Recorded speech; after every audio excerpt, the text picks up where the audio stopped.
ছেলের লাশের পাশে বসে তার মা লাশকে একটা প্রশ্ন করলো।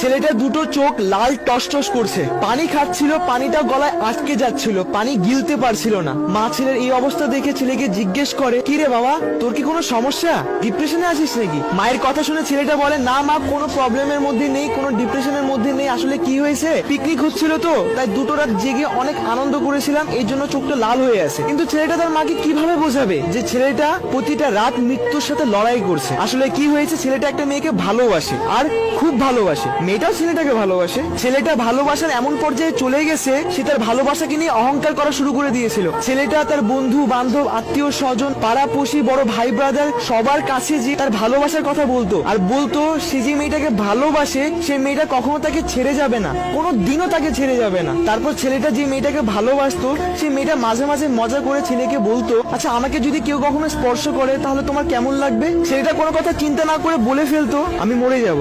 তারপর যখন মেয়েটা বলতো, আচ্ছা আমার যদি কখনো অন্য জায়গায় বিয়ে হয়ে যায় তখন তোমার কেমন লাগবে? তখন ছেলেটা বলতো, যে রাত্রে তোমার শরীর থেকে লাল শাড়ি খোলা হবে, সেই রাত্রে আমাকে সাদা কাফন পরানো হবে। ছেলেটার মুখ থেকে এসব কথা শুনলেই তার প্রেমিকা তাকে ঠাস করে একটা থাপ্পড় দিত, আর বলতো, এইসব কথা যদি তুই কোনদিন বলিস না, তাহলে কিন্তু তোর একদিন কি আমার একদিন, পাগল একটা, দ্বিতীয়বার যেন তোর মুখে এইসব আবল তাবল কথা আর না শুনি। তখন ছেলেটা বলতো, আচ্ছা শুনবা না, আর কখনো এরকম কিছু করবো না, শুধু তুমি আমাকে ছেড়ে যেও না। মেয়েটা ছেলেটাকে বলতো, তুমি পাগল একটা। তারপর যখন তাদের প্রেমের সম্পর্ক 3 বছর পার হয়ে যায়, হঠাৎ করে মেয়েটার পরিবার মেয়েটার জন্য পাত্র খুঁজতে শুরু করে, মেয়েটার বিয়ে দেওয়ার জন্য।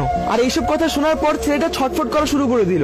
তারপর মেয়েটার পরিবার মেয়েটার জন্য পাত্র খোঁজা শুরু করে দেয়, আর ছেলেটা চাকরি খোঁজা শুরু করে দেয়। মেয়েটার পরিবার একটার পর একটা, একটার পর একটা, একটার পর একটা পাত্র খুঁজতে থাকে, আর ছেলেটা একটার পর একটা, একটার পর একটা, একটার পর একটা চাকরি খুঁজতে থাকে। এন্ড এট দ্য এন্ড মেয়েটার পরিবার মেয়েটার জন্য ভালো পাত্র পেয়ে যায়, কিন্তু ছেলেটা ভালো কাজ, ভালো চাকরি পায় না। তারপর যখন পছন্দ করা পাত্রের সাথে মেয়েটার বিয়ের সময় চলে আসে, তখন মেয়েটা ছেলেটার কাছে এসে বলে, দেখো টাকা ছাড়া তো জীবন চলা একদম অসম্ভব ব্যাপার, জীবন চলার জন্য একটু হলেও টাকা দরকার, তা না হলে কোনো কিছুই সম্ভব না। তখন ছেলেটা বলে, প্লিজ তুমি একটু অপেক্ষা করো, আমি একটা না একটা ব্যবস্থা করেই ফেলবো, এভাবে আমাকে ছেড়ে যেও না প্লিজ। তখন মেয়েটা বলল, এভাবে আর কতদিন চলবে? দেখো সবার পরিবারে একটা ইচ্ছা থাকে, আর আমিও বড় হচ্ছি, এভাবে আর কতদিন চলবে?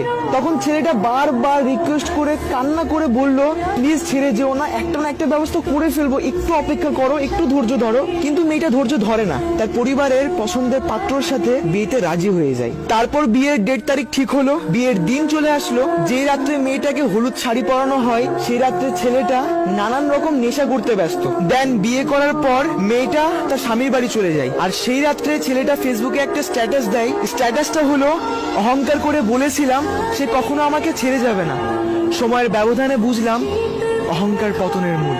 আর এইটাই ছিল ছেলেটার লাস্ট ফেসবুক স্ট্যাটাস, আর হয়তোবা লাস্ট মনের কথা। তারপর সেই রাত্রে মেয়েটার শরীর থেকে লাল শাড়ি খোলা হচ্ছিল, আর ছেলেটাকে সাদা কাফনে মোড়ানো হচ্ছিল।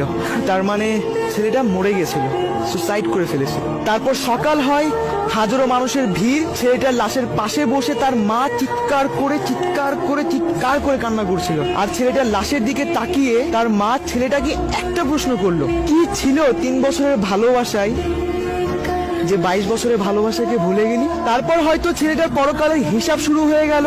তার মা কান্না করছিল, আর যার জন্য মারা গেল সে তার হাজবেন্ডের জন্য হানিমুনে চলে গেল। বাহ, কি বাত হ্যায়। যারা শুনছো তাদের সবাইকে বলছি, এগুলোকে ভালোবাসা না, এগুলোকে জিদ বলা হয়। So guys, if you like this video, guys একটা সাবস্ক্রাইব করে দাও না গাইজ, প্লিজ প্লিজ গাইজ, টাকা পয়সা চাচ্ছি না ভাই, প্লিজ একটা সাবস্ক্রাইব করে দাও না।